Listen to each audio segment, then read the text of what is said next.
आवाज़ न्यूज़ जे प्रोग्राम दी एज में मां आहियां मोहसिन बबर। नाज़रीन, अॼोके प्रोग्राम में असां हिकु अहिड़ो मौज़ू खणणु वञूं पिया जेको आम तौर ते न खयो वेंदो आहे, कि अहमियत न ॾिनी वेंदी आहे। उन खां अलावा असांजी हिकिड़ी कोशिशि आहे त असां डिस्ट्रिक्ट वाइज़ अमन अमान जे मामलनि ते ॻाल्हायूं ऐं उनखे बहितरी लाइ जेको मीडिया जो रोल प्ले थी सघे थो उहे इशूज़ रेज़ कयूं, स्टेक होल्डर सां ॻाल्हायूं ऐं हिन मसइलनि जे हल जे लाइ हल जी तरफ़ वधूं त जीअं अमन अमान जी जेका ख़राबु सूरत आहे हुते ॻाल्हि ॿुधी सघे। पर हिन खां अॻु में हिन मामले ते वञण खां अॻु में असां हिकु अहम मामले जी तरफ़ ध्यानु ॾियारियूं तव्हांखे। सिंध असेंबली गुज़िरियल सिंध हुकूमत में क़ानून साज़ी तमामु घणी थी ऐं उन में अहिड़नि अहिड़नि मामलनि ते क़ानून साज़ी थी आहे जेके ॿियनि सूबनि में न थी सघे ऐं उनमें सिंध हमेशह अॻिराई कई आहे, उनमें लीड कयो आहे। हिननि मामलनि में हिकु क़ानून पास थियो जेको जुलाई महीने में हुकूमत ख़तमु थियण खां कुझु वक़्तु महीनो अॻु में उहो क़ानून असेंबली में पेश कयो वियो। उहो क़ानून हो Sindh protection and promotion of breastfeeding and young child nutrition act 2023। असांजी जेका इहा माउ ऐं ॿार जी जेका सिंध में अलार्मिंग सिचुएशन आहे, इन मामले खे अॻिते वधायूं पिया ऐं हिन एक्ट जेको सिंध असेंबली पास कयो हुनमें इहो हो लाज़मी हो त माउ जो खीरु जेको आहे उहो ॿारनि खे पीआरियो वञे, छाकाणि त उहो वर्ल्ड हेल्थ ऑर्गेनाइज़ेशन खां अलावा सॼी दुनिया जा जेके इदारा आहिनि, यूनिसेफ ऐं ॿिया इदारा, उहे इहो मञियल तहक़ीक़ आहे, असांजा डॉक्टर्स असांजा प्रैक्टिशनर्स चवनि था माउ जो खीरु दॿे जे खीर खां 1000 भेरो बहितर आहे। तंहिंजे करे हिनखे प्रमोट कयो वञे, हिकिड़ी उमिरि ताईं ॿार खे इहो खीरु पीआरियो वञे त जीअं हुनजी सिहत बरक़रार रहे, हुनजी न्यूट्रिशन बहितर थिए ऐं उन खां पोइ स्टंटिंग न थिए उनमें, जीअं हू बहितर तरीक़े सां ग्रो करे सघे। पर छा थो थिए, असां वटि दॿे जो खीरु जेको आहे हाणे कल्चर थींदो पियो वञे। माइरूं दॿे जे खीर ते वधि सवलो कमु आहे, खीरु विधो हुनमें पहिरियों ॿारु पैदा थिए थो, 1-2 ॾींहंनि खां पोइ या उन ॾींहं खां ई ॿारनि खे जेको आहे दॿे जो खीरु पीआरण जो सिलसिलो शुरू थी वेंदो, छाकाणि सवलो कमु आहे। इन तरफ़ हाणे ॻोठनि में अचूं, हुते बि इहो सिलसिलो शुरू थी वियो आहे। घटि में घटि जेको आहे माउ जे थन जी तरफ़ वञे पियो ऐं जेके कंपनियूं आहिनि इहे ज़ाहिर हिनजी पंहिंजी हिकिड़ी प्रमोशन ऐं मार्केटिंग टेक्निक हूंदी आहे, उहो ठीकु आहे, उन ते का पाबंदी न आहे, पर इहा हिकिड़ी प्रैक्टिस आहे। सिगरेट हिकिड़ी ख़राबु शइ आहे, पर सिगरेट ते पैकेट ते लिखियलु हूंदो आहे त इहा सिहत लाइ ख़राबु आहे। सिगरेट माना सेल थिए थी ऐं उनजे पैकेट ते लिखियलु हूंदो आहे इहा ख़राबु आहे। त इहा सॼी दुनिया में प्रैक्टिस आहे, पाकिस्तान में जो क़ानून बि लागू आहे। साॻी तरीक़े सां खीर जे दॿे जे हवाले सां बि इहो जेको आहे हिकिड़ो क़ानून पास कयो वियो। पर हिन ते छा कंट्रोवर्सी थी आहे, तव्हांखे अहम ॻाल्हि इहा ॿुधाए रहियो, हिन ते कंट्रोवर्सी थी वई। सिंध हुकूमत सिंध असेंबली पास कयो, स्टैंडिंग कमेटी हुनखे क्लियर कयो, कंसल्टेशन थी, उनमें डॉक्टर्स आया, सिंध जा पाकिस्तान जा डॉक्टर्स आया, उन्हनि चयो त बिल्कुलु ई क़ानून ठीकु आहे, उन्हनि खे रिव्यू कयो, स्टैंडिंग कमेटी वियो, उन्हनि रिव्यू कयो, मुख़्तलिफ़ पार्टियूं हुयूं, उन्हनि उनखे पास करे सिंध असेंबली में मोकिलियो। सिंध असेंबली हिन क़ानून खे यूनानिमसली समूरियुनि पार्टियुनि हिन खे पास करे छॾियो। हिन जो मक़सदु इहो थियो, हिन क़ानून खे सभिनी सियासी पार्टियुनि जी हिमायत हासिलु हुई ऐं उहो क़ानून जो हिसो थी वियो। तरीक़ेकार इहो आहे त उहो क़ानून जॾहिं असेंबली पास कंदी आहे त गवर्नर साहिब खे मोकिलियो वेंदो आहे, गवर्नर साहिब हुन ते ओके करे छॾींदो आहे हुनखे, या जेकॾहिं ओके नथो करे, हुनखे एतिराज़ु आहे त उहो 10 ॾींहंनि जे अंदरि असेंबली खे वापसि कंदो आहे, हुनखे चवंदो तव्हां हिनखे रिव्यू करियो। ईअं न थी सघियो। गवर्नर साहिबु उहो बिल 10 ॾींहंनि जे बजाए 21 ॾींहं बाद उहो मोकिलियो ऐं बाद में हुकूमत मौजूदु कोन हुई, हुकूमत ख़तमु थी चुकी हुई 11 अगस्त ते ऐं उहो बिल जेको आहे उहो जेका 10 ॾींहंनि में गवर्नर साहिब खे पास करणो उहो न थी सघियो। त उन लिहाज़ सां क़ानूनी लिहाज़ सां हिकिड़े असांजे क़ानूनी माहिरनि जो ख़्यालु आहे त उहो क़ानून हिसो थी वियो, लॉ ऑफ द लैंड थी वियो। पर गवर्नर साहिब जो ख़्यालु आहे त उहो न थी सघियो। छा थियो उनजे बदिरां छा थियो? गवर्नर साहिब जो त इहो एतिराज़ु पंहिंजा आहे त उन्हनि वापसि कयो। छो कयो अञा ताईं ख़बर कान्हे उनजे कहिड़ा कहिड़ा एतिराज़ वारिया पिया। पर इन खां अॻु में कुझु कंपनियूं जेके खीर जो दॿे जो बिज़नेस पाकिस्तान में कनि थियूं ऐं खीर जो दॿे वारो खीर उहो विकिरो कनि थियूं, उहो जेका आहे उन्हनि कंपनियूं कोर्ट में हली वियूं ऐं उन्हनि इन सॼे प्रोसेस खे ई चैलेंज करे छॾियो। ख़ासि तौर ते इन क़ानून जी जेके शिकूं आहिनि 11, 12, 13 उनखे चैलेंज कयो, जंहिंमें इन्हनि कंपनियुनि खे पाबंद बणायो वियो आहे त तव्हां दॿे ते इहो लिखंदव त माउ जो खीरु जेको आहे उहो ॿारनि लाइ बहितरु आहे। इहा ॻाल्हि हुननि खे पसंदि न आई ऐं उन्हनि इन जे ख़िलाफ़ु कोर्ट में हलिया विया ऐं कोर्ट हुन ते धुरियुनि खे नोटिस जारी करे छॾिया आहिनि त हिन ते असांखे जवाबु ॾिनो वञे। हाणे तव्हां अंदाज़ो लॻायो कीअं हीउ सिस्टम सॼो कमु करे थो। उन्हनि पोइ वरी शायदि गवर्नर साहिब खे कन्विंस कयो त उहे इन हवाले सां हिन मामले खे रोकनि, उन्हनि खे बिल खे रोकण जी कोशिशि कई। हाणे इहा हिकिड़ी कंट्रोवर्सी थी आहे। ॾिसो केॾो आम माण्हू जे फ़ाइदे जो बिल आहे, पर कीअं प्लेयर्स ऐं स्टेक होल्डर्स ते कमु कनि था, हिनखे रोकनि था। सिंध जी ओवरऑल सियासी पार्टियूं हिकिड़े पासे आहिनि, असांजा डॉक्टर्स जी कम्यूनिटी हिकिड़े पासे आहे, उहो पिण हिन बिल खे हिमायत कनि थियूं। सिंध में ॿारनि जी सूरत हाल सिहत जी माउ जी अलार्मिंग आहे, तंहिंजे बावजूदि बि ॾिसो कीअं हिन में इन्वॉल्व थी हिन बिल खे रोकण जी कोशिशि कई वई आहे। हाणे उहो कोर्ट फ़ैसिलो कंदी, बाद में नई जॾहिं असेंबली फ़ैसिलो कंदी त हिनखे छा करणो आहे। बहरहाल कानून हींअर हिसो आहे ऐं हिन ते हिकिड़ी कंट्रोवर्सी जनम वठी चुकी आहे ऐं कोर्ट में बि केस आहे। ॾिसूं हुनजो छा फ़ैसिलो अदालत हाई कोर्ट करे थी, पर तमामु धुनियूं ताक़तवर आहिनि। माउ जे खीर खे प्रोमोट करण जी कंहिंखे कहिड़ी मुखालफ़त थी सघे थी, हिन जी मुखालफ़त थिए पई। ऐं इन असां हिन अहिड़े अहम मौज़ू ते अॼु पंहिंजे प्रोग्राम में ॻाल्हि ॿोल्हि कंदासीं। सभ खां पहिरीं असां वठंदासीं जेके हेल्थ स्टैंडिंग कमेटी जा चेयरमैन हुआ, जिन्हनि बिल खे प्रोसेस करायो ऐं सॼो मंज़ूर करायो, अॻूणा MP आहिनि, पीपल्स पार्टी सां तालुक़ु आहे। डॉक्टर सोहराब सरके साहब असांखे जॉइन कयो आहे। डॉक्टर साहब वॾी महिरबानी तव्हां असांखे जॉइन कयो। डॉक्टर साहब थोरो ॿुधाइजो कीअं बिल तव्हां मंज़ूर करायो ऐं छो ज़रूरत पेश आई ऐं इन जो प्रोसेस सॼो छा हो। हेल्थ जो चेयरमैन ऐं उन में असां इन में तमामु थोरली ऐं डीपली असां जेके माहिर जेके डॉक्टर आहिनि पूरे पाकिस्तान जा, चाइल्ड स्पेशलिस्ट, प्रोफेसर्स ऐं चांसलर्स, उन्हनि सभिनीनि सां कंसल्टेशन करे करे उन्हनि खे विहारे करे उन्हनि सां मशवरो करे ऐं उन सां गॾोगॾु जेके स्टेक होल्डर्स जेके बि हुया, इहो असां हिकिड़ो बिल पास कयो आहे। इहो तमामु ज़रूरी आहे। उहो इन जे करे त जेके मेडिकल खे सम्झनि था त जेको माउ जो खीर आहे उहो केतिरो इम्पोर्टेंट आहे। बदकिस्मती सां उन में असां कुझु अहिड़ियूं बाइंडिंग्स कयूं त जेकॾहिं जेको बि खीर पीआरियो वञे त उन में उन दॿे ते इहो हुजे त माउ जो खीर बहितर आहे। जीअं तव्हांखे पाण ख़बर आहे त सिगरेट ते मथां हिकिड़ो लेबल लॻल हूंदो आहे त इहो मौज़र सिहत आहे। त उन में असां इहो न सिर्फ़ु जेको आहे स्टैंडिंग कमेटी जा जेके बि मेंबर आहे उन्हनि डिस्कशन करे इन खे असां स्टैंडिंग कमेटी खां पास कयोसीं। स्टैंडिंग कमेटी खां पास थियण खां पोइ पहिरियों असेंबली में आयो। स्टैंडिंग कमेटी इन खे बाक़ाइदे इन खे वेटेज कयो ऐं उन खे पूरो डिस्कशन कई। डिस्कशन करण खां पोइ असां असेंबली में बिल वियो, असेंबली पास कयो ऐं बिल्कुलु इन जो जेको कानून आहे उहो इहो आहे त 10 ॾींहंनि में जेकॾहिं गवर्नर वापसि करे ऐं का बि क्यूरी हणी करे त पोइ उन खे असेंबली उन खे वरी ॿीहर ॾिसी सघे थी। अदरवाइज़ जेकॾहिं 10 ॾींहंनि ताईं उन में का बि उन में डिसीशन नथो करे गवर्नर त पोइ ऑटोमेटिकली उहो इहो हिकिड़ो ला थी वेंदो आहे। ऐं इहो मां सम्झां थो हिन वक़्तु जेको आहे सिंध प्रोविंस में इहो ला जेको आहे इहो मौजूदु आहे, उहो हिकिड़ी इलेक्टेड असेंबली पास कयो आहे। डॉक्टर साहब ॿुधाइजो त तव्हांजी स्टैंडिंग कमेटी में ॿियूं पार्टियूं बि हूंदियूं, ज़रूरु अपोज़िशन जूं पार्टियूं बि हूंदियूं, त कंहिं बिल जी हुन महिल मुखालफ़त कई आहे? सभिनी पार्टियुनि गॾियल तौर ते हिन खे ओके कयो हो? त उहा पंहिंजी जाइ ते, पर हाउस वॾी शइ आहे। माना सॼे हाउस स्टैंडिंग कमेटी में बि जेके मेंबर हुया उन्हनि सभिनी उन खे पंहिंजो कंसेंट ॾिनी ऐं यूनानिमसली उतो ई पास थियो ऐं उन खां पोइ असेंबली बि उन खे पास कयो। ऐं स्टैंडिंग कमेटी वारी जेकॾहिं पास थियल बि हुजे, जेकॾहिं असेंबली न चाहे त उन खे पास नथी करे सघे। त हे माना जेको बि हाउस आहे सिंध प्रोविंस जो पार्लियामेंट इन बिल खे पास कयो आहे। ऐं यूनानिमसली हिन जे मुखालफ़त में के वोट न आया?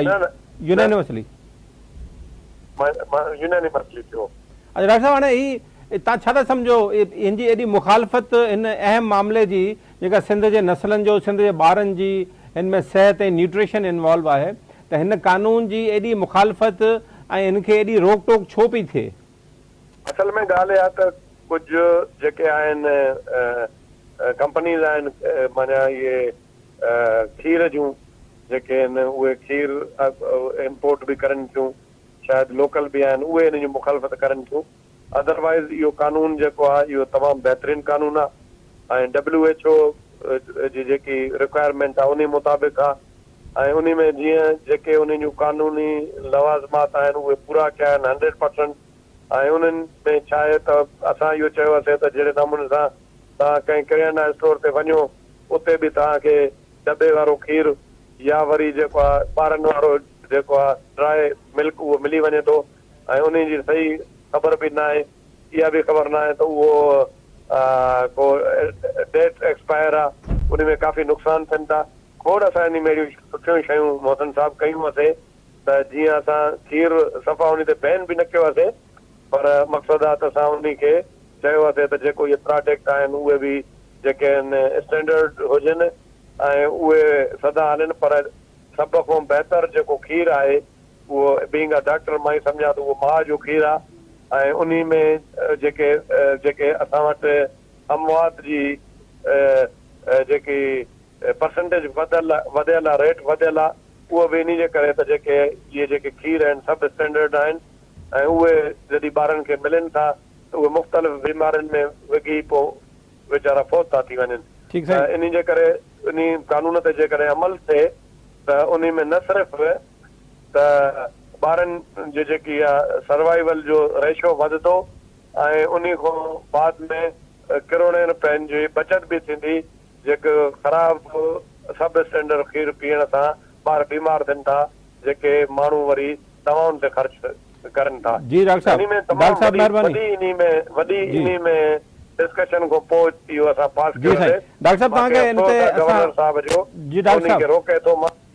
डॉक्टर साहब तव्हांखे असां हिन ते तकलीफ़ ॾींदा रहंदासीं, वरी बि तमामु अहम मौज़ू आहे ऐं नई असेंबली ईंदी उन ते बि ॻाल्हि ॿोल्हि कंदासीं, पर तमामु अहम आहे। जीअं त नाज़रीन डॉक्टर साहब ॿुधायो त समूरियुनि सियासी पार्टियुनि असेंबली में हिन खे वोट कयो हो ऐं हिन खे पास कयो हो ऐं हुनखे लॉ ऑफ द लैंड ठही वियो हो 21 जुलाई ते, जॾहिं गवर्नर खे मोकिलियो वियो। गवर्नर जीअं मूं तव्हांखे पहिरीं अर्ज़ु कयो त हुनखे अञा ताईं हुनजी कॉन्सेंट नाहे ॾिनी।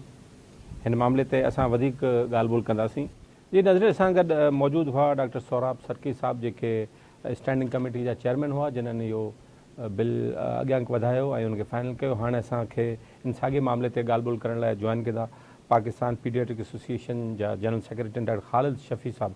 डॉक्टर साहब बहुत शुक्रिया, आपने हमें ज्वाइन किया। डॉक्टर साहब ये इतना अहम बिल आया है, बल्कि अब कहा जाता है लॉ ऑफ द लैंड है, लेकिन इसके पर कंट्रोवर्सी एक जनरेट हो गई है और उसके खिलाफ बहुत सारी अभी तक अपोजिशन मौजूद है और इसको उस तरीके से इम्प्लीमेंट शायद नहीं करने दिया जा रहा। तो आप क्या कहेंगे, ये तो बड़ी कंसल्टेशन के साथ ये बिल पास हुआ था। देखिए जी, किसी भी मुमलिकत का जो बुनियादी जो उसके फ़राइज़ में शामिल होते हैं, अपने शहरियों के हकूक़ का तहफ़्फ़ुज़ होता है।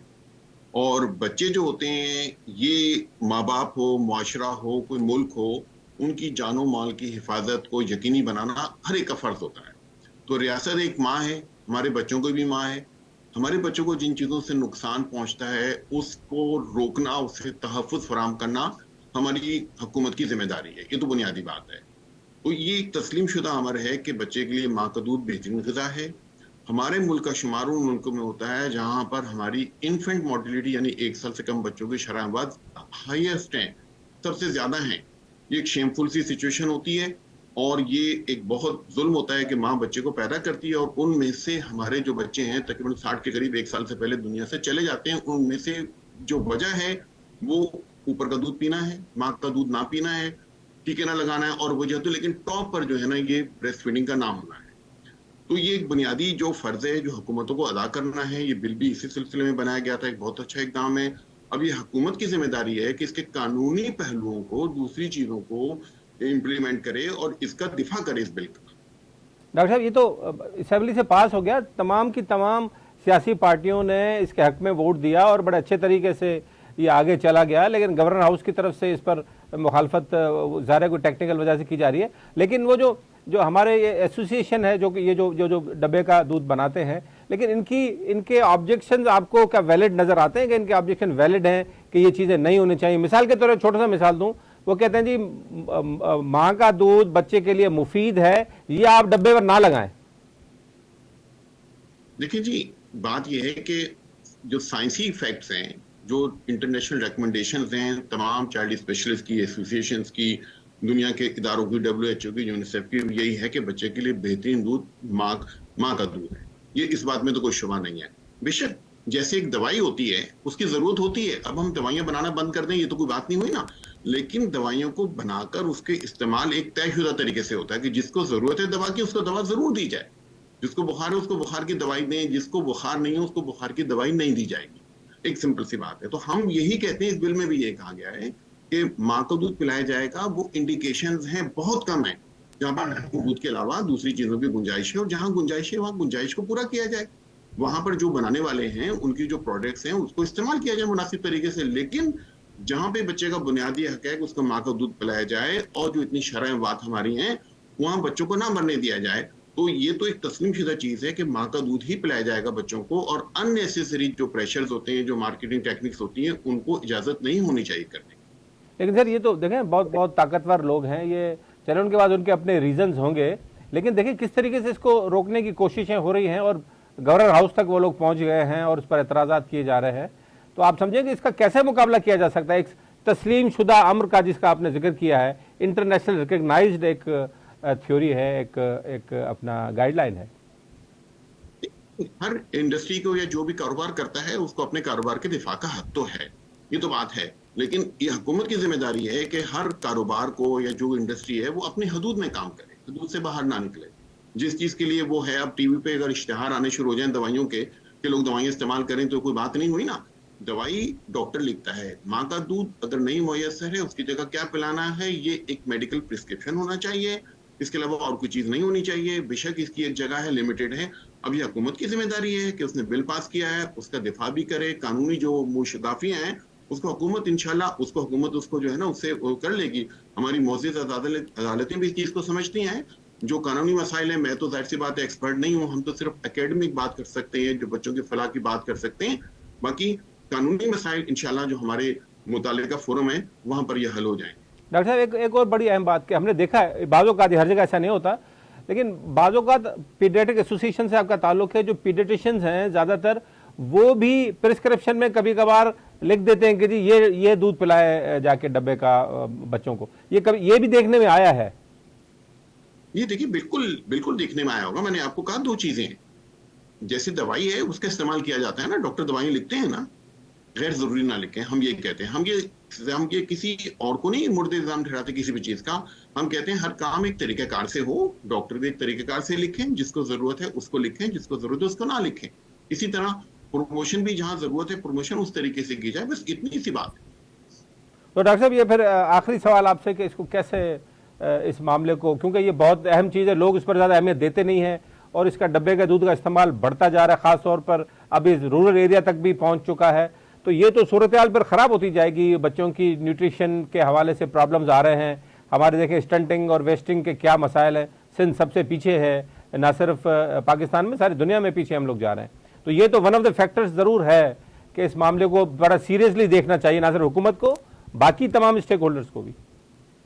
बिल्कुल जनाब, हुकूमत हो गया, मुआशरा हो गया, मौलिज हो गए, बच्चे के वालिदैन हो गए, इनको ये बात मालूम है वैसे सबको, लेकिन बैठ के इस पर गौर करना चाहिए कि हम क्या चाहते हैं। हम क्या एक सेहतमंद मुआशरा लेना चाहते हैं सामने? हम क्या चाहते हैं कि हमारे बच्चे सेहतमंद हों, जो बच्चा पैदा हुआ है वो जिंदा रहे, बड़ा हो, अपना किरदार अदा करे, उसका वजन भी ठीक हो, उसकी सेहत भी ठीक हो, उसको नमूनिया ना हो, उसको डायरिया ना हो। तो हमें बच्चे की परवरिश उस तरीके से करनी चाहिए जैसे कुरान पाक में बताया गया है कि बच्चे को 2 साल तक माँ का दूध पिलाना है, जैसे साइंस की किताबों में लिखा हुआ कि बच्चे को 6 महीने तक सिर्फ माँ का दूध और 6 महीने के बाद ठोस ग़िज़ा देनी है। तो ये हमें मुआशरे को अपनी सोच को इस तरीके के साथ इसके साथ मुताबिकत पैदा करनी पड़ेगी, ताकि जैसे दुनिया में बच्चा पैदा होता है और जिंदा रहता है, सेहतमंद रहता है, तो हमारे बच्चे भी ऐसे ही रहें। बहुत शुक्रिया डॉक्टर खालिद शफी साहब। नाज़रीन, डॉक्टर खालिद शफी साहब असां अगर मौजूद हुआ, पाकिस्तान पीडियाट्रिक एसोसिएशन जा जनरल सेक्रेटरी आहिनि, काफ़ी अहम ॻाल्हि कयो हुनजो ये तमामु ज़रूरी आहे हिन बिल जो लागू थियणु ऐं हिन ते अमल दरामद थियणु ऐं हिन में रुकावटूं दूर करणु हुकूमत जी ज़िम्मेवारी आहे, चाहे वो निगरान हुकूमत हुजे चाहे वो बाद जी हुकूमत हुजे। टेक्निकल इशूज़ आहिनि, ज़रूरु कंपनियुनि खे पंहिंजो हक़ आहे पंहिंजो बिज़नेस कनि, पर हिन जो मक़सदु इहो न आहे त जेका इंटरनेशनल मञियल तस्लीम थियल गाइडलाइंस आहिनि WHO जूं उन जे जेको आहे ख़िलाफ़ वञिजे ऐं इन मामले खे रंडकूं आणजनि ऐं कोर्ट ताईं ॻाल्हियूं पहुचनि। हाणे धुरियुनि जी मूं पहिरीं अर्ज़ु कयो नोटिस जारी करे छॾिया आहिनि।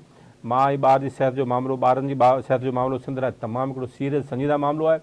सियासी पार्टियुनि जीअं गुज़िरियल पार्टियुनि जेके असेंबली में मौजूदु हुयूं उन्हनि हिन खे एजेंडा ते आंदो ऐं कानून पास कयो। बाक़ी जेके ॿाहिरि पार्टियूं आहिनि, सिविल सोसाइटी आहे, मीडिया आहे, इन मामले खे खणणु घुरिजे जीअं माण्हुनि ते न रुॻो अवेयरनेस पहुचे, पर इहे जेके रुकावटूं आहिनि इन सॼे प्रोसेस जे अॻियां इनखे ख़तमु करे सघिजे। नाज़रीन, हाणे वठूं था हिकिड़ो ब्रेक खां पोइ असां सिंध जे अमन अमान जी सूरत हाल ते वधीक ॻाल्हि ॿोल कंदासीं। ख़ासि तौर ते घोटकी ज़िले में जेके अमन अमान जी सूरत हाल इंतहाई ख़राबी तरफ़ वञे पई, हुन ते ॻाल्हि ॿोल कंदासीं। असां सां गॾु रहिजो।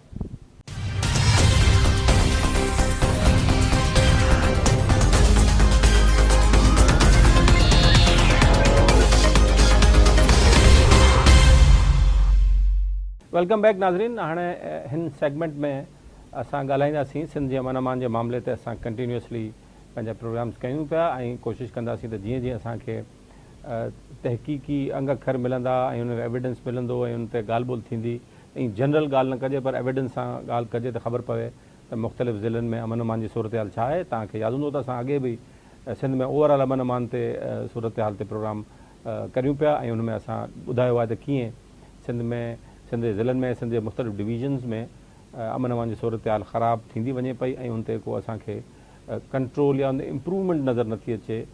इन हवाले सां अॼु असां घोटकी ज़िले जी चूंड कई आहे त घोटकी ज़िले में ॾिसूं छा पियो थिए ऐं हिते ख़ासि तौर ते जेके क़तल जा वाक़िया आहिनि तमामु घणा थियनि पिया। त इन हवाले सां थोरो इन मामले ते हिन जी गिरफ़्तारियूं ऐं इन में माण्हू जेके इन्वॉल्व थियनि था उन्हनि जी गिरफ़्तारियूं न पियूं थियनि, केस दाख़िल एतिरा कोन पिया थियनि, जॾहिं थियनि पिया गिरफ़्तारियूं न पियूं थियनि। त इन हवाले सां ॻाल्हि ॿोल्हि करण लाइ असां पहिरीं पंहिंजे सूरत हाल पुछंदासीं असांजे घोटकी में रिपोर्टर वसीर साहब आहिनि असां सां गॾु, लतीफ़ वसीर, तमामु एक्टिव रिपोर्टर आहिनि। जी वसीर साहब, छा सूरत हाल आहे हींअर घोटकी? जी मोहसिन साहब, वॾी महिरबानी अवां असांखे इन प्रोग्राम में शामिल कयो। घोटकी ज़िले अंदरि हलंदड़ जेको ही साल आहे 11 महीननि दौरान 90 इंसानी जानियूं जेके नी क़तल थियूं नी ऐं हीअ जेके जानियूं क़तल थियूं नी जंहिंमें 59 जेके नी मर्दनी 31 औरतूं नी। सभ खां वधीक जेको रेशियो आहे उहो आहे त जेके क़बीलई तकरार उनजे करे वधीक माण्हू क़तल थिया नी। 25 खां मथे औरतूं जेके क़तल थियूं नी, मजमूई तौर ते 31 औरतूं नी पर 25 औरतूं जेके क़तल थियूं नी उहे कारोबारी जे इल्ज़ाम में। हिन वक़्तु 11 महीननि दौरान जेके नी 90 जे लॻभॻि जेके नी इंसानी जानियूं क़तल थियूं नी। पर उन सां गॾु जेका असांखे ॿी शइ नज़र अचे पई उहा इहा नज़र अचे पई त जेका पुलिस जी रिट आहे उहा इंतिहाई कमज़ोर आहे ऐं हीअ जेके वाक़िया जेके थियनि पिया उनमें पुलिस हिकु त जेके केस दाख़िल करे थी पई उनमें जेके नी अक्यूज़ जेके पर्सन उन्हनि खे जवाबु गिरफ़्तार कोन थी करे पई, न ई इन्हनि तकरारनि खे पुलिस सीरियस वठे पई। पर अहिड़ी तरह जेका फिगर्स पाण खे मिली आहे उनमें जेके नी 384 जेके जवाबदारनि मथां जेके नी केस दाख़िल थिया ऐं 300 जवाबदार जेके नी उहे केसनि में घुरबल हुआ जंहिंमें 70 केस दाख़िल थिया ऐं 49 ॼणनि खे गिरफ़्तार कयो वियो। 299 ॼणा जेके नी गिरफ़्तार न थी सघिया। पर हीअ जेके घोटकी ज़िले अंदरि 16 थाणनि ते हीअ जेके केस दाख़िल थिया नी उनमें पुलिस उहे जेके नी 299 जेके घुरबल जवाबदार उहे गिरफ़्तार न करे सघी। पर मजमूई तौर ते ॾिठो वञे त ज़िले घोटकी अंदरि हीअ जेके क़बीलई तकरार आहिनि उन सां गॾु हीअ क़बीलई सरदारनि जो ज़िलो आहे। उन्हनि बिरादरनि जा जेके सरदार नी उन्हनि जे वोटनि ते अची करे ऐवाननि ते पहुचनि था, इन तरफ़ उहे तवजा कोन था ॾियनि पिया। छाकाणि त हिन वक़्तु जेका हीअ जेके अंग अखर पाण खे मिलिया आहिनि उनमें घोटकी ज़िले में जेके तकरार हलनि पिया सालनि खां वठी, जंहिंमें घोटा भेरी तकरार, केतिरियूं इंसानी जानियूं ज़ाया थियनि पियूं। पर उन सां गॾु जेके नी संगड़ बिरादरी जे ॿिनि धुरियुनि में जेको झेड़ो थियो, 2 इंसानी जानियूं क़तल थियूं। उनमें थियो इहो आहे त उनमें 21 ॼणा जेके नी उहे जेल में उन्हनि खे 14-14 साल सज़ा आहे। 21 ख़ानदान जेके नी उहे उन जा ख़ानदान दरपदर आहिनि। पर अहिड़ी तरह खानपुर मार में हींअर ताज़ो जेको आहे फायरिंग ॿिनि धुरियुनि में थी आहे। गॾाणी ऐं पिताफ़ी बिरादरी जे 2 धुरियुनि में जेको आहे फायरिंग थी आहे। उन्हनि जा पुराणो हिकिड़ो तकरार हलंदड़ आहे। 2 ॼणा जेके नी गॾाणी क़तल थिया। अॼु जेका हींअर उन्हनि जे मथां FIR थी आहे 780C तहत 8 ॼणनि मथां। पर उबाड़ो जेको तालको आहे उते शर सीलरा दौंदू तकरार जेको 2019 खां शुरू थियो। पर हिन वक़्तु 16 इंसानी जानियूं उते क़तल थियूं नी। पर थिए ईअं थो पियो मोहसिन जेके क़बीलई तकरार में जेके माण्हू क़तल थियनि था पिया, करण वारा हिकिड़ा नी, पोइ पुलिस उनमें 15-15-20 माण्हुनि जा केस में नाला ॾिए थी पई। अॻिते हली करे उहे माण्हू परेशान थियनि था, उहे ख़ानदान परेशान थियनि था। पर हिन वक़्तु मजमूई तौर ते ज़िले घोटकी अंदरि केतिरा ई ख़ानदान उन्हनि जा ॿारड़ा तालीम खां महरूम नी, तालीम कोन था पिराए कोन पिया सघनि ऐं उन सां गॾु जेके उन्हनि जा जेके ख़ानदान आहिनि उहे हिन वक़्तु बि जेके नी उन्हनि खे हर वक़्तु ख़दशो रहे थो पियो। पर घोटकी ज़िले अंदरि ही तमामु वॾो रेशियो आहे। 90 जे लॻभॻि जेके इंसानी जानियूं जेके नी उहे ज़ाया थियूं। असांखे ॿुधाइजो त तव्हां ॻाल्हि पिया कयो त पुलिस जेका आहे उहा जेके हिकिड़ा माण्हू त अक्यूज़ कोन थिया आहिनि, 289 माण्हू जेके आहिनि गिरफ़्तार न थी सघनि। पहिरीं ॻाल्हि त गिरफ़्तार छो न थिया आहिनि? तव्हां ख़ुदि चओ पिया त हिन में माण्हू वधि में वधि विझी था छॾनि, नाला विझी था छॾनि, पोइ उहे गिरफ़्तार नथा थियनि। पुलिस तव्हां चओ था सीरियस नथी वठे, कीअं इन मामले खे पुलिस जो किरदारु सीरियस न वठण में कीअं आहे ऐं उन्हनि खे छा करणु घुरिजे? मोहसिन साहब, ॻाल्हि इहा आहे त ही जेके थाणनि ते रखरायल SHO उहे बि उन्हनि क़बीलाई वॾेरा जेके नी उहे रखाइनि था, SP सतह ते बि उहे रखाइनि था। ही जेके इशूज़ आहिनि ही केतिरनि सालनि खां वठी इशू हलनि था पिया। पर उन सां गॾोगॾु हितां जे चूंडियल नुमाइंदनि खे बि इन ते नोटिस वठणु घुरिजे, उहे इन तरफ़ तवजा ॾियनि ही केतिरियूं हज़ारे इंसानी जानियूं जेके आहिनि उहे परेशान नी, ॿारड़ा परेशान नी। ख़ुदि घोटकी पुलिस खे बि इन तरफ़ जेको आहे सख़्तु एक्शन खणणु घुरिजे। घोटकी पुलिस समेत ही जेको एरियाज़ आहे ही कबीलाई इलाइक़ा आहिनि, हिते जा चूंडियल नुमाइंदा बि उन कबीलनि जा सरदार आहिनि। घोटकी, कश्मोर, कंदकोट ही अहिड़ा इलाइक़ा आहिनि जिते अञा सूधो जेके नी इंसानी जानियूं ज़ाया थियनि पियूं ऐं उनखां पोइ रिट जेका आहे पुलिस जी बिल्कुलु कमज़ोर नज़र अचे पई। पुलिस इन तरफ़ इन्हनि केसनि खे कबीलाई तकरार ॿुधायो पुलिस जी रिट क़ाइमु न थी सघे, तव्हां ॿुधायो वॾेरा जॾहिं वॾेरा SHO रखाईंदा, भोतार SHO रखाईंदा, रिट किथां क़ाइमु थींदी? त पोइ हीअ जेके भोतार आहिनि असांजा मुख़्तलिफ़ सियासी पार्टियुनि जा, इहे छा इहे चाहिनि था त इहे तकरार हलनि ऐं इहे क़तल पिया थियनि, इहे कारोबारी जा वाक़िया थियनि त जीअं हिननि जी औताकूं सजियूं रहनि ऐं हिननि जी औताकनि ते फ़ैसिला थियनि, इहे हुननि मां पोइ पंहिंजो पैसा बि वसूल कनि या जेको आहे पंहिंजो ॾंड हणनि दुरियनि ते पाण बि वसूल कनि हुन मां? त छा इहो सॼो धंधो आहे या हिकिड़े हिन जे पोयां सियासत आहे सिर्फ़ु? मुर्शद साहब ॻाल्हि इहा आहे त ही बिल्कुलु ईअं सम्झो सियासत कनि था पिया। जेकॾहिं उहे इंट्रस्ट वठनि, उन ते तवजा ॾियनि त ही तकरार बिल्कुलु ख़तमु थी सघंदा। जॾहिं मूं तव्हां ॻाल्हि कई त 2019 ज़मीनी इलेक्शन दौरान संगड़ पोलिंग ते झेड़ो थी पियो, 2 इंसानी जानियूं क़तल थियूं, 21 ॼणा उहे माण्हू जेल में आहिनि, अञा सूधो उहे मामला हल न आहिनि थिया। ऐं न उहे ई नथा चाहिनि त ही फ़ैसिला थियनि। जेकॾहिं उहे चाहींदा त उन्हनि जी उताकुनि ते, उन्हनि जे वॾेरनि बंगलुनि ते इहे माण्हू घटि वेंदा, उहे तालीम तरफ़ तवजा ॾींदा। ऐं हिन वक़्तु जेके तकरार आहिनि उहे काफ़ी तकरार आहिनि, जेके तकरार हल थियनि था त उहे माण्हू रोज़गार कनि था। हिन वक़्तु रोज़गार बि कोन था करे सघनि पिया, उहे पाण परेशान नी, उन्हनि जूं केतिरियूं फैमिलियूं, केतिरा ई ख़ानदान परेशान नी।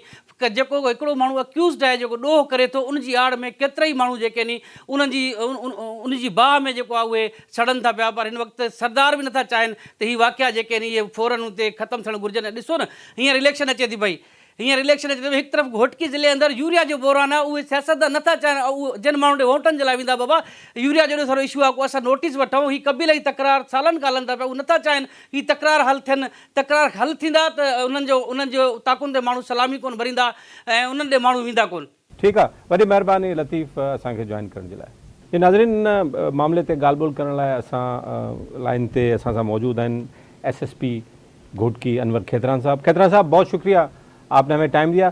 खेतरान साहब, अमन अमान की सूरत हाल हमारे अपर डिस्ट्रिक्ट्स में ख़राब तर होती जा रही है और ये जो आपके डिस्ट्रिक्ट से नंबर हमारे पास हैं, इसमें आप क्या समझते हैं, इसकी कौन जिम्मेदार है, इसका इतनी लाकानूनियत का और कत्ल गारत जो कि होने जा रही है इन तमाम डिस्ट्रिक्ट में, घोटकी में बिलखुसूस? बहुत शुक्रिया, आपके इल्म में है और ये पूरे सिंध में भी ये बात है कि जो हमारा एरिया है, स्पेशली कश्मोर, घोटकी, सक्खर रीजन, इसमें मर्डर्स भी बहुत ज़्यादा हैं और इसमें कबायली दुश्मनियाँ भी बहुत ज़्यादा हैं।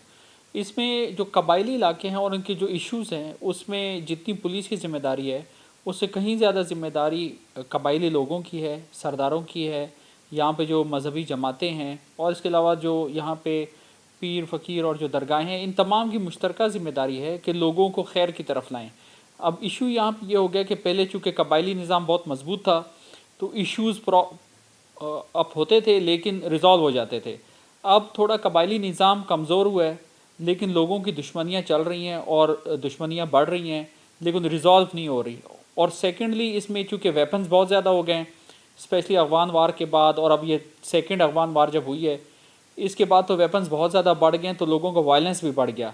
अगर आप घोटकी को ही सिर्फ देख लें तो 2013-14 में यहाँ 35 के करीब मर्डर्स थे, लेकिन अब यहाँ के मर्डर 90 से ऊपर जा चुके हैं। और मेरे सामने पूरी लिस्ट मौजूद है, 8 कम से कम ऐसे डिस्प्यूट्स हैं जो ट्राइबल डिस्प्यूट्स हैं और उसमें किसी में भी मुझे नज़र नहीं आ रहा कि कोई कंक्रीट एफर्ट्स की गई हों। स्पेशली चूँकि इलेक्शंस होते हैं उस टाइम भी लोगों से तमाम हमारे जो इलेक्टेड रिप्रेजेंटेटिव हैं जो इलेक्शन लड़ रहे होते हैं जाके मिलते हैं। मेरे ख्याल में एक बहुत अच्छा मौका है कि इस दौरान अब चूँकि हमारे पास वक्त भी है, इलेक्शंस में 4 माह भी हैं, तो जो इनमें छोटे इश्यूज़ हैं वो कम से कम रिजॉल्व हो सकते हैं और जो बड़े इश्यूज़ हैं उसमें सीज़ फायर भी हो सकता है। खेतरान साहब, ये आप खुद बता रहे हैं कि रेट बढ़ गया है, क्राइम रेट ख़ास तौर पर कत्ल जो है कि वाक़यात जो हैं वो बढ़ गए हैं, और आप कह रहे हैं कि कबायली निज़ाम कमज़ोर हो चुका है। लेकिन अगर ये क्राइम रेट बढ़ रहा है, इससे तो ये साबित नहीं होता कि कबायली निज़ाम और मजबूत हुआ है, क्योंकि वो लोग इतने मजबूत हो गए हैं कि अब इसमें लोग ना गिरफ्तार होते हैं, कत्ल ही बढ़ जाते हैं, लोगों को पता चल जाएगा कि जी कत्ल आप कर ले, होगा कुछ नहीं, यही कबायली सरदार में बचा लेंगे। मेरे ख्याल में इसको बेहतर तरीके से हम इस तरह कह सकते हैं कि कबायली निज़ाम की जो अच्छी रिवायात थी वो शायद ख़त्म हो गई हैं। अब जो लोग कत्ल भी कर रहे हैं वो इनमें कई लोफर किस्म के लोग हैं, وہ صرف تھوڑی پاپولیرٹی کے لیے، اور اسپیشلی کرمنلز. اب 2 دن پہلے بھی یہاں پہ ہم نے ایک دہشت گردی کی FIR درج کی ہے جس میں ساوند اور سندرانیوں کے درمیان فائرنگ ہوئی. اور افسوسناک پہلو یہ تھا کہ ہمیں بعد میں اطلاع ملی کہ زیادہ تر لڑنے والے کوئی غیرت مند لوگ نہیں تھے، بلکہ صرف ڈاکو تھے جو چند لوگوں کی مدد کرنے آئے تھے. تو میرے خیال میں ایک یہ افسوسناک پہلو یہ قبائلی نظام میں آ گیا ہے کہ پہلے جو غیرت کے نام پہ لڑتے تھے وہ آ کے بتاتے تھے ہم سے مرڈر ہو گیا، وہ گرفتاری بھی دے دیتے تھے. اب ایک مجھے عجیب یہاں پہ اس ایریا میں اسپیشلی بات نظر آئی ہے کہ کرمنلز شریف لوگوں کے مرڈر کر رہے ہیں، وہ کچے جا کے چھپ جاتے ہیں اور ان ڈاکوؤں کو پھر کچھ لوگ پروٹیکشن بھی دے رہے ہوتے ہیں. تو اس وجہ سے میرے خیال میں صرف یہاں نہیں، سکھر، کشمور، وہاں پہ بھی لالیسنس بڑی ہے اور شریف لوگ کرمنلز کو پروٹیکٹ کر رہے ہیں. یہ ایک بڑا غلط فینومنا ہے اور اس میں ہمارے سرداروں کو، ہماری سیاسی تنظیموں کو، سماجی تنظیموں کو، ان سب کو اپنا کردار ادا کرنا پڑے گا اور ان کو ختم کرنا پڑے گا، دشمنیوں کو. کھیترا صاحب، یہ آپ خود بتا رہے ہیں کہ یہ لوگ سارے انوالو ہیں اور جو شریف لوگ ہیں اور ان لوفروں کو پروٹیکٹ کر رہے ہیں وہاں پر بیٹھے ہوئے، اور یہ سب بڑے عام طور پر ہو رہا ہے اور سب کو پتہ ہے کہ کون کس کے پیچھے انوالو ہے، کس معاملے کے پیچھے کون سا بھوتار، کون سا وڈیرا یا جو بھی سیاسی آدمی انوالو ہے. تو کیا یہ ایک سمپل آرڈر نہیں جاری ہو سکتا ہے SHOs کو کہ جی اگر آپ کے علاقے میں کوئی کرائم اس قسم کا ہوا جس میں یہ لوگ انوالو ہیں، اور خود ان وڈیروں کو ایک میسج چلا جاتا ہے کہ SHO، پولیس کے SHO سے زیادہ طاقتور تو کوئی بھی نہیں ہے علاقے میں، اگر ایک میسج چلا جائے ان کو کہ جی اگر آپ کے علاقے میں مرڈر ہوا تو سب سے پہلے آپ کو FIR میں نامزد کیا جائے گا، یہ کیا اتنی سمپل سی بات کیوں نہیں ہو پا رہی ہے؟ جی، ایک چیز سمجھنے کی ضرورت ہے کہ ایک شخص اگر شہر میں موجود نہیں ہے اور یہاں پہ فائرنگ ہوئی تو ہم اس کو کسی طرح نامینیٹ نہیں کر سکتے اس میں. اب ہم نے ایک نیا پروسیجر اڈاپٹ کیا ہے کہ جتنے بھی فائرنگ ہوگی قبائلی جھیڑوں میں، مطلب 2 دن پہلے بھی یہاں پہ ہوئی، آج بھی تھوڑی سی فائرنگ ہوئی، تو اس میں دہشت گردی کا پرچہ درج کریں گے. روٹین میں پولیس ورنہ اس سے پہلے یہ کرتی تھی جب تک مرڈر نہ ہو تو درخواست لے لیتی تھی مرڈر کی اور پرچہ درج کر دیتی تھی. اب اگر انہوں نے ایک جگہ پہ فائرنگ بھی کی یا کوشش کی قانون کو اپنے ہاتھ میں لینے کی، تو ہم نے ایک جنرل پالیسی بنائی ہے کہ ہم دونوں پارٹیوں پہ دہشت گردی کے پرچے درج کریں گے اور ان دونوں کو قانون کے دائرے میں لائیں گے. یہ تو آپ نے اچھی، کھیترا صاحب، بڑی اچھی اسٹریٹجی ہے کہ دہشت گردی کے پرچے اور دونوں پارٹیوں کے لیے جو بھی انوالو ہیں ان کے پاس ہوں تو شاید اس میں کوئی کمی آئے. لیکن عموماً کھیترا صاحب دیکھیں، پولیس تو یہ ہماری، آپ بھی اسی ظاہر ہے پولیس کو لیڈ کر رہے ہیں، ہم لوگ بھی اسی کلچر کا حصہ ہیں. عام چھوٹے چھوٹے کرائم میں، چھوٹے چھوٹے لوگوں میں تو پولیس گھروں میں بھی گھس جاتی ہے، لوگوں کو اٹھا لیتے ہیں، وہاں پر کوئی قانون کی پاسداری نہیں ہوتی. لیکن جہاں وڈیرے کی، قبائلی کی سردار کی بات آتی ہے تو پھر وہاں پر قانونی تقاضے نکل آتے ہیں کہ جی وہ کیونکہ وہاں پر موجود نہیں تھے اس لیے ان کو گرفتار نہیں کیا جا سکتا یا انوالو نہیں کیا جا سکتا. جی، اس میں پولیس جو ہے اسے قانون تو فالو کرنا پڑے گا، اور پولیس پورے کرمنل جسٹس سسٹم کا ایک حصہ ہے. اس میں پروسیکیوشن بھی ہے، اس میں کورٹس بھی ہیں، اور جب قبائلی جھگڑوں کی بات آتی ہے تو اس میں یقیناً جو جتنے لوگ ہیں اس ٹرائب کے وہ سارے اسٹیک ہولڈرز ہیں. تو میرے خیال میں صرف قبائلی جھگڑوں میں اگر ہم یہ سمجھیں کہ پولیس اگر مرڈر کے بندے اریسٹ کر لے گی اور مسئلہ حل ہو جائے گا، تو یہ میں آپ کو بتا دوں کہ کئی کیسوں میں ایسا ہوگا کہ کورٹ کے باہر مرڈر ہوں گے، کورٹ کے اندر مرڈر ہوں گے. تو اس میں لوگوں کو میرے خیال میں جو قبائلی جھگڑوں میں ہم سب کی ایک ذمہ داری بن رہی ہے کہ ہم اپنا کردار ادا کریں.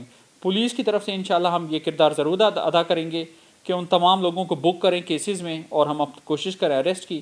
لیکن ایشو کو ریزالو کرنا وہ پھر بھی ایک پوری معاشرتی ذمہ داری ہے جس میں ہم سب کو اپنا کردار ادا کرنا پڑے گا. کھیترا صاحب، اس میں ایک اور اہم بڑی بات ہے، آپ کے نمبرز ہیں، خواتین کا جو قتل ہے یہ دیکھیں ہمارے معاشرے میں کاروکاری کو ایک عام قتل سمجھا اور سب لوگ اس کو ایکسیپٹ کرتے ہیں. اسی رورل کلچر کی میں بات کر رہا ہوں، وہاں پر ایکسیپٹ کیا جاتا ہے. آپ بھی بلوچستان سے آپ کا تعلق ہے، آپ ان علاقوں سے تعلق رکھتے ہیں. عورت کے قتل کو مقصد کیوں سیریس نہیں لیا جاتا؟ اور عورت کے قتل میں معافی، اور باپ اگر فریادی ہے تو وہ معاف کر دے گا اپنے بیٹے کو یا وائس ورسا جو بھی ہے. تو یہ بھی تو عورتوں کے حوالے سے قتل تو یہ بہت ہی تشویشناک صورتحال کی طرف ہمیں لے جا رہے ہیں. جی، ایک تو عورتوں کا قتل یہ کوئی غیرت کی نشانی نہیں ہے، اور اگر بے گناہ قتل ہو تو اس سے بڑی بے غیرتی کوئی نہیں ہے.